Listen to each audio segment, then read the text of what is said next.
নমস্কার। আজকে আমি মাছের একটা রেসিপি করব। তো মাছটা আপনাদের দেখাইনি, আগে ভেজে নিয়েছিলাম। আর এদিকে পেস্ট, এদিকে শুকনো লঙ্কা আছে, তেজপাতা আছে। তো তো মাছটা তো ভেজে নিয়েছিলাম আগেই, এটা আপনাদের আর দেখাইনি কারণ অনেক বড় ভিডিও হয়ে যায়, তার জন্য। তো আমি তেল দিয়ে দিলাম, তেলের মধ্যে তেজপাতা শুকনো লঙ্কা দিয়ে দিলাম। তো পাঁচফোড়ন, সোমবারে আমি পাঁচফোড়ন দেব। আর এদিকে একটু ধনেপাতা কেটে নিচ্ছি আমি।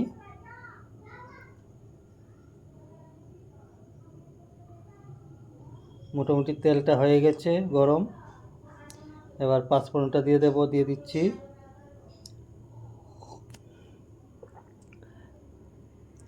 আদা আর কাঁচা লঙ্কা পেস্ট আমি দিয়ে দিয়েছি। তো আমি একটা বাটির মধ্যে নুন, হলুদ পাউডার, জিরে পাউডার, ধনে পাউডার নিয়ে নেব।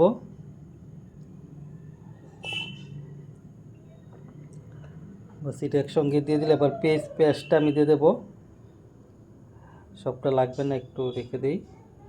দিয়ে দিলাম। সবাই ফলো করবেন, শেয়ার, কমেন্ট, লাইক, সাবস্ক্রাইব করবেন। নুন আগে দিয়েছিলাম বাটির মধ্যে একটু, আবার একটু দিয়ে দিলাম। নুনটা একটু কম হবে কালারের জন্য, কাশ্মীরি লঙ্কা গুঁড়ো।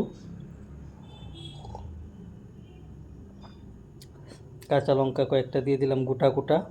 কাঁচা লঙ্কাটা চিরিনি, গোটাই কাঁচা লঙ্কা দিয়ে দিয়েছি। এবার স্বাদ অনুযায়ী একটু চিনি, কারণ চিনিটা দিলে একটু যে কোনো সবজির মধ্যেই একটু স্বাদ বাড়ে।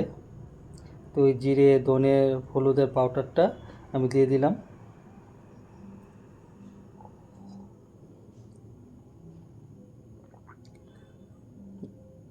এটার মধ্যে আমি টমেটো সস একটু অ্যাড করলাম। এমনি তো একটু চিনি দিয়েছি, আর একটু টমেটো সস একটু মিষ্টি মিষ্টি ভাব থাকে, তো একটু মিষ্টি মিষ্টি লাগবে। একটু কালিয়া টাইপ আর কি হচ্ছে, কিন্তু কালিয়ার মধ্যে তো ইয়েতে দই টই দিই, আমি দই দিইনি। দেখুন কালারটা কত সুন্দর আসলো। মোটামুটি হয়ে গেছে।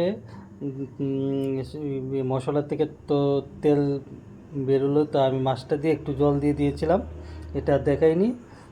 তো এখন ফুটে উঠবে, নামিয়ে নেব, বেশি টাইম লাগবে না, হয়ে গেছে। এবার ধনে পাতা দেবো, একটু গরম মশলা গুঁড়ো দেবো, আর ধনে পাতা দেবো, দিয়ে নামিয়ে নেব।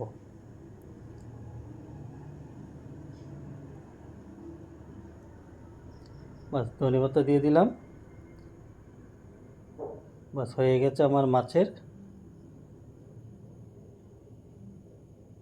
গ্রেভি, কাতলা মাছের গ্রেভি। খুব এত সুন্দর হয়েছে খেতে।